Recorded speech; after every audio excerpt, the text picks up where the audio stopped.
One of the challenges that I have, particularly being the pastor of a new church, relatively new church, and a church in which, if you've noticed, there are new people and different people here every week. And thank God for that, right? But one of the challenges for me in that, and it may be as well for you, is remembering names. It's been suggested to me that we ought to develop name tags around here so that we can remember names. And please, if I have to say to you, I know we've met before, maybe several times, but remind me of your name. Do not take it as an indication of lack of care or concern for you or your life. But I find it hard to remember names. Some strange reason, if I ever dialed your telephone number, I could remember that more than I could remember your name. But I'm going to ask you today to remember a name this morning. A name. I want you to remember the name Ishmael. Now, it is not a common name in our culture. While folks routinely name their sons after characters in the Bible, David, Samuel, Jacob, Isaac, Mark, Matthew, Luke, John, Peter, Paul, there are not too many Ishmaels in the Anderson phone book, are there? One reason might be that the name Ishmael reminds us what in some folks' minds is a somewhat embarrassing incident in our faith family history. You know, we all have those limbs on our family tree we would just as soon nobody mention.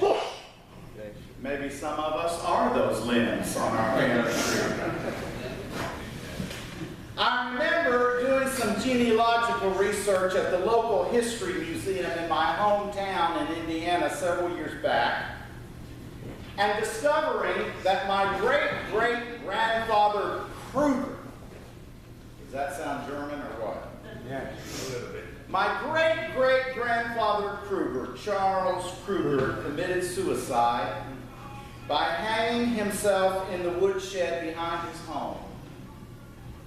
The newspaper article said he was distraught over the behavior of his son, Frank. You know, hey, Charlie, but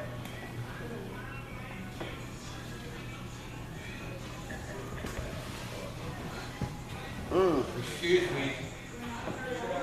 You're interrupting, sir. thank you. Thank you. The newspaper article said he was distraught over the behavior of his son, Frank. Old-time newspaper writers wrote articles complete with editorial comment, if you've ever read an old newspaper. And I remember the article read something like, poor Charles Kruger went to meet his maker by measure of a rope he placed around his own neck. His reckless and renegade son Frank had pierced his heart, and in his despondency he found this desperate act his only recourse. Well, nobody in my family had ever mentioned anything about great-great-grandfather Kruger. This story from Genesis is not one of the proudest moments in the life history of Father Abraham. The reading this morning builds upon the story of Abraham and Sarah, one which starts out talking of the hospitality and courageous faith of Abraham as word came from the Lord that the promise so long waited for, a son to be born to him and his wife Sarah, would finally come to pass. Yes, they may have had to wait until they were past 90, but God demonstrated once again God keeps his word. Amen. What was not mentioned in that earlier part of Genesis, though, was that although God had promised Abraham and Sarah a son, and yes, God had pledged to make of them a great nation through which all the nations of the world would be blessed, and yes, God had said he would lead them to a land flowing with milk and honey that would be their home forever, but what God had not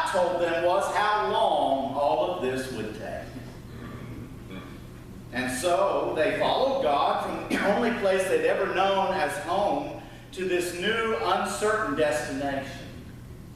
Abraham made decisions based on the assumption that what God had promised would come true. But you know, weeks turned into months, and months turned into years, and the baby upon which all those promises seemed to hinge had not come. And Abraham, and more importantly Sarah, got older and older and older. And Sarah's biological clock ticked louder and louder until the day came when Sarah accepted the reality of aging. And she gave up her hope of ever birthing a child. It's at this point that Sarah takes matters into her own hands. If God's plan A seemed a lost cause, then maybe it's time to move on to plan B. Abraham, we've got to talk. I'm not getting any younger. You're not getting any younger. I don't think it's going to happen like we thought it was going to happen, Abraham. But I have an idea. I've worked up a plan. You know Hagar, the housekeeper? She can give you the son God had promised. The son you always wanted. The son you need. Now the arrangement may seem odd and offensive to our world or to our moral sensitivities. But in their world, this was the only way of overcoming childlessness. There was no in vitro fertilization and no other way of doing surrogacy. And so plan B it was. This is a hard issue. When to wait for what we think is the best option. For what we once felt deep in our hearts was God's plan for our lives. When do we wait for that? Or when to accept things as they seem to be and move on in a different direction? Maybe plan A was never God's plan to begin with.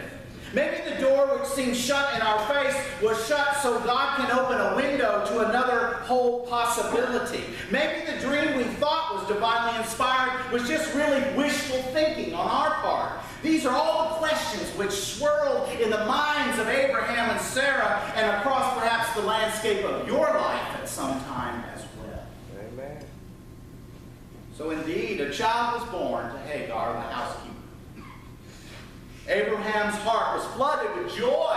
Joy which comes when we lay our eyes upon the child of our flesh and bone. But Sarah's heart, think about Sarah's heart. It must have been wrenched in division. Grateful on the one hand that the man she loved, his dream had finally been fulfilled, but acutely aware that her own heart's desire had been compromised.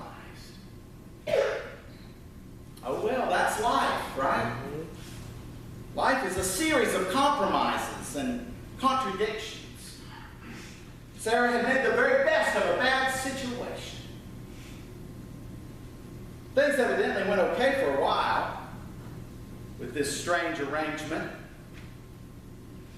until Sarah was surprised by God by giving birth to a child herself at the mere age of 90.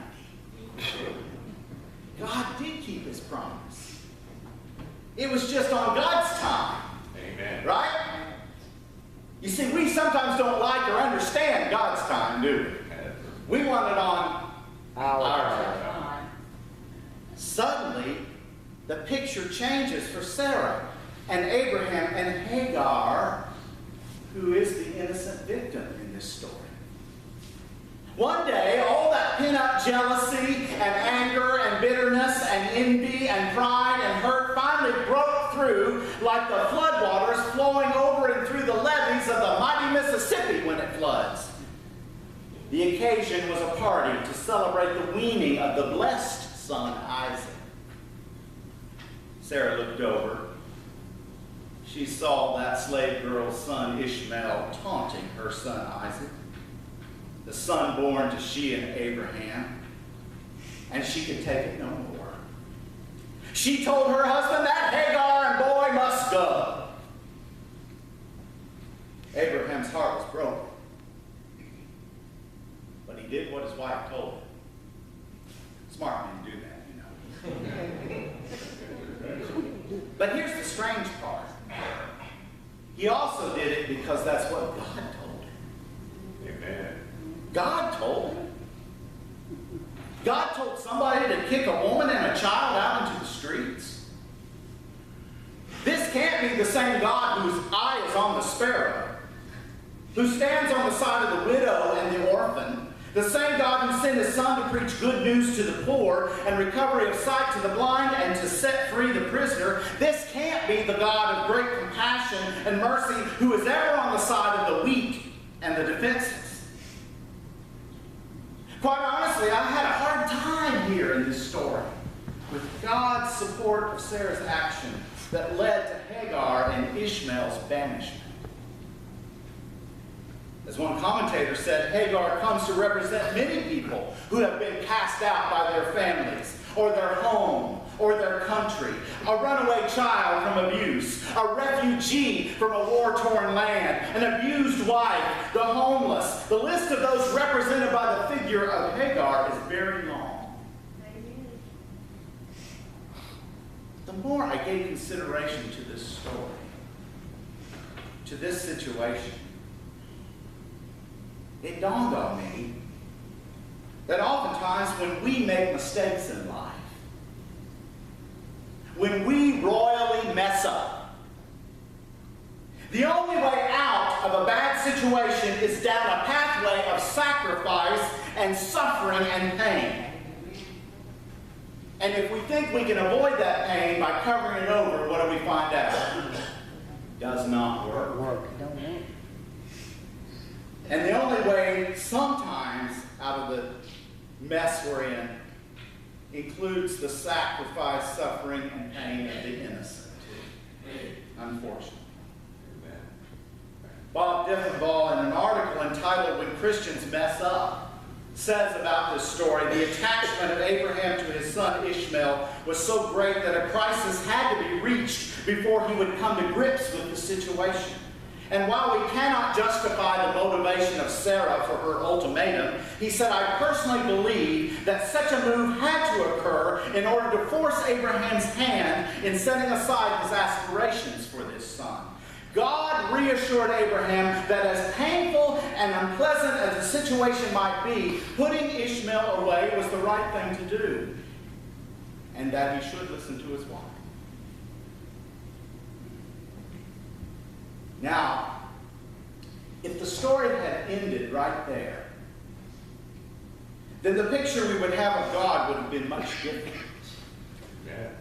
If the story had ended right there, then indeed God would be a God who only takes care of the chosen and the privileged and the faithful. But the story does not end right there. The story of Hagar and Ishmael, left to survive on their own.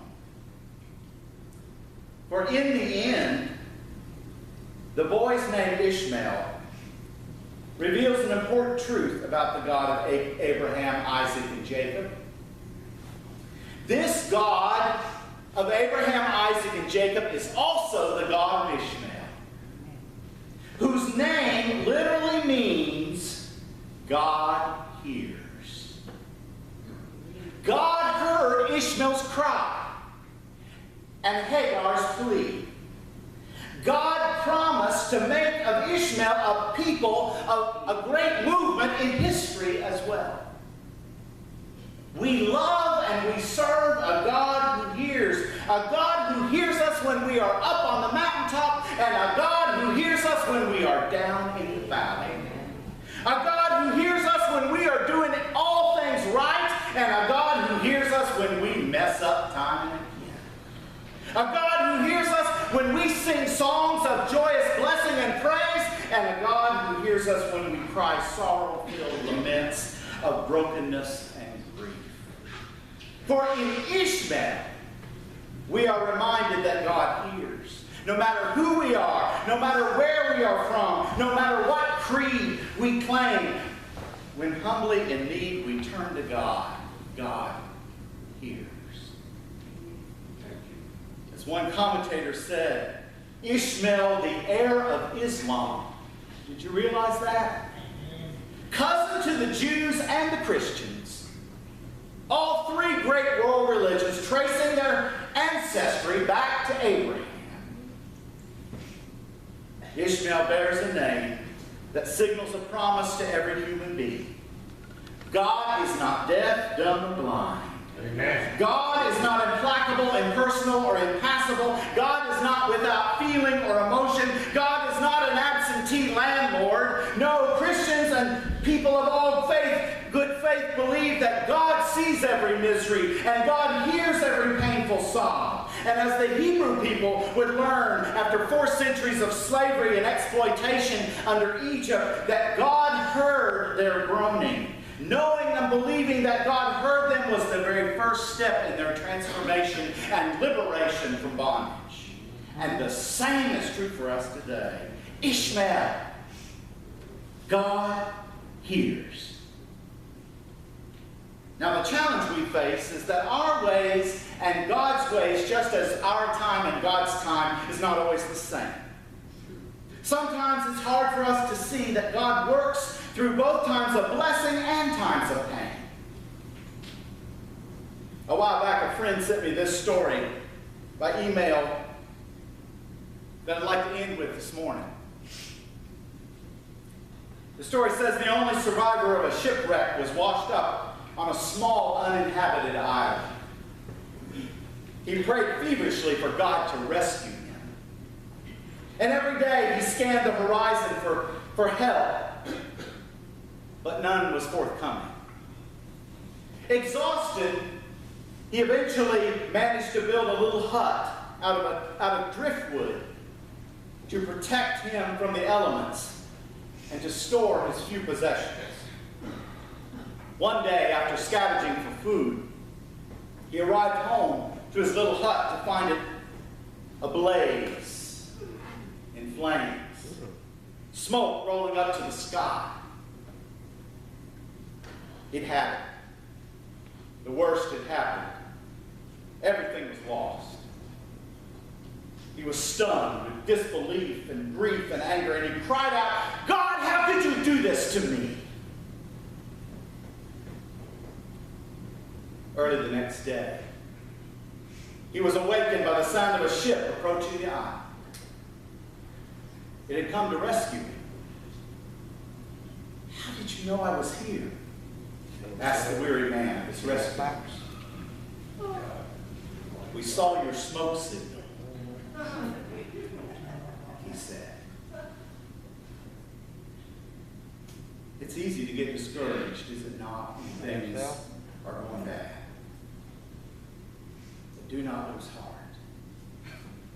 because God is at work in all of our lives.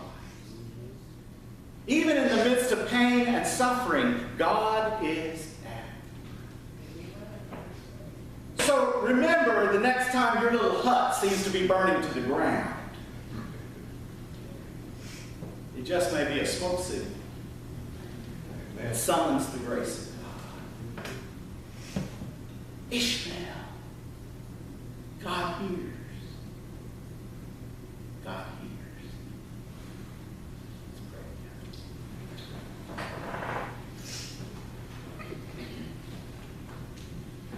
together. For all the great figures of history who become our ancestors in faith, we give you thanks, O God. And on this day, we give you thanks for Ishmael,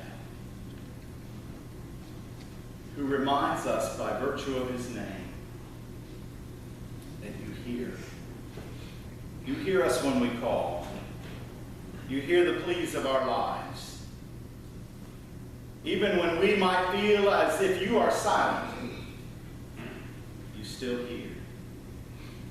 And in your own way, and in your own time, you make all things well.